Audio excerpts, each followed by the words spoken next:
Hello, this is a detail of Above and Below, recently completed. My art practice has changed since I first set out as an artist in my 20s post-art college. Childhood experiences living in Kenya are seeping back into my work. Memories of smells, rotting entangled debris, delicious and disgusting, the making do culture. Jump 15 years of teaching and bringing up my son, I returned to my practice, at first making nest-like structures and growth forms, mainly shown outdoors. I draw in space. I use linear materials for construction, metal wire, rod, pipe, sisal, twine. The medium is the message. Line denotes energy, an ongoing process. A gatherer-scavenger, I enjoy transforming scrap, giving abandoned objects new life. I juxtapose materials for contrast, fragile and strong. More recently, I've become more focused on environmental concerns. Art reflects its time. My installation, Martyrdom of the 10,000, created for an exhibition at Chichester Cathedral last year, relates to the plight of pangolins, most trafficked mammal. Over 50 bodily forms are made from materials including tie-dyed fabric, hand-stitched, wrapped or waxed over woven structures of bed springs. The slow, meditative, almost ritualistic processes of making add to the message of care and repair.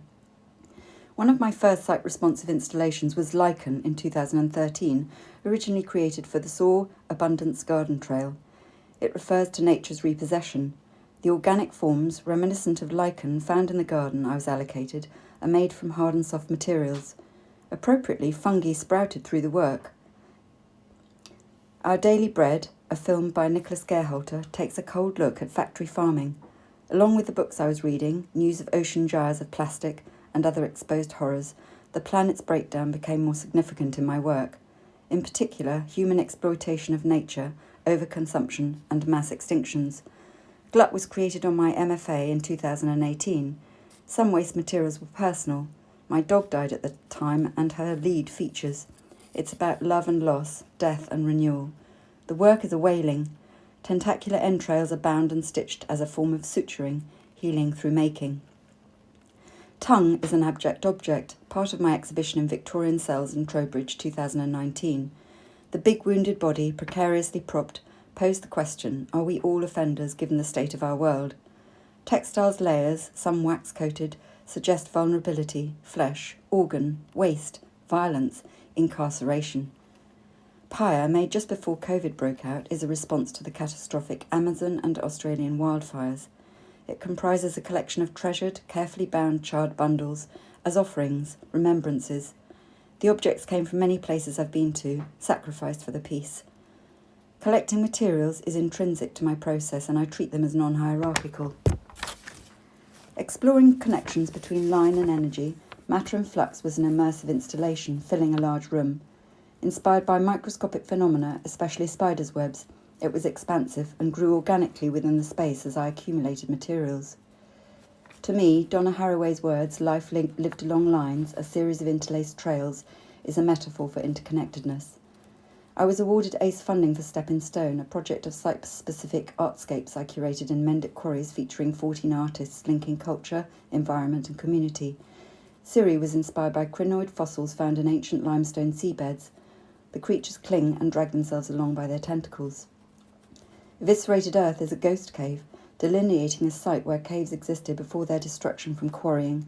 The caves were renowned for their exquisite stalactites. I really enjoy placing art in unusual places.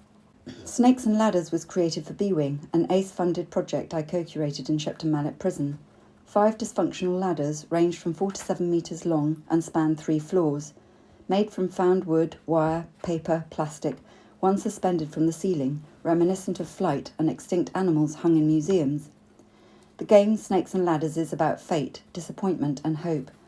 Ladders represent imaginary stairways of spiritual ascension and escape.